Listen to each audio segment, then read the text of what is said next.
Bonjour mes amis, aujourd'hui je vais faire l'épanchement pleural aérien ou le pneumothorax.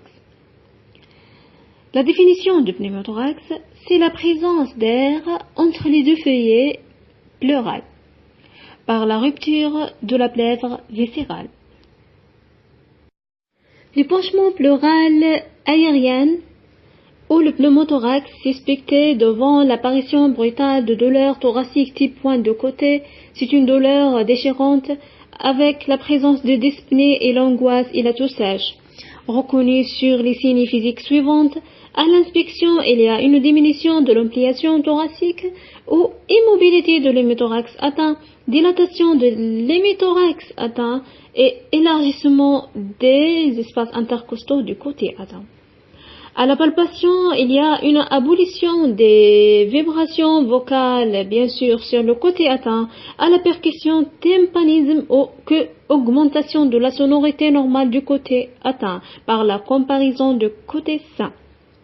À l'auscultation, il y a une abolition du murmure vésiculaire peut exister de souffle amphérique, d'intensité faible, de tonalité élevée, de timbre métallique, un maximum expiratoire.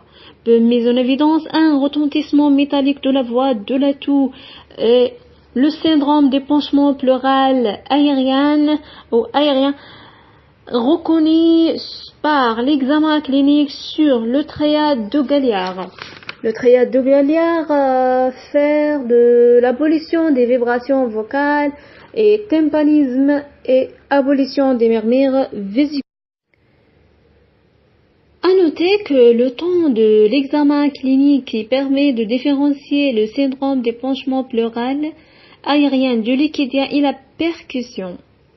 Le téléthorax de face confirme l'existence du pneumothorax. L'hyperclarté d'un hémothorax, le moignon pulmonaire rétracté dans la région ailiaire. Le moignon pulmonaire, c'est le poumon qui est poussé par l'air qui existe dans les plèvres. L'épanchement pleural mixte aéroliquidien, c'est la complication la plus fréquente du pneumothorax. Il s'agit soit d'un hydropneumothorax ou pneumothorax. Quelle que soit la nature du liquide, l'examen clinique est obligatoire. À la palpation, il y a une abolition des vibrations vocales sur tout l'hémothorax atteint. Et à la percussion, matité frange de bois à partie inférieure de l'hémothorax à limite supérieure horizontale, surmontée d'une hypersonorité. À l'auscultation, abolition des murmures vésiculaires sur toute l'hémothorax ou l'auteur de l'hémothorax. Il y a une remarque très importante qu'il faut retenir, la différence entre l'épanchement pleural liquidien et l'épanchement pleural mixte.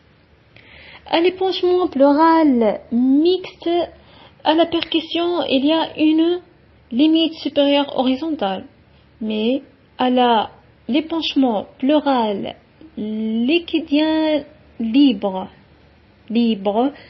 la limite supérieure, elle est en courbe de damoiseau. Bonjour mes amis, aujourd'hui je vais faire l'épanchement pleural.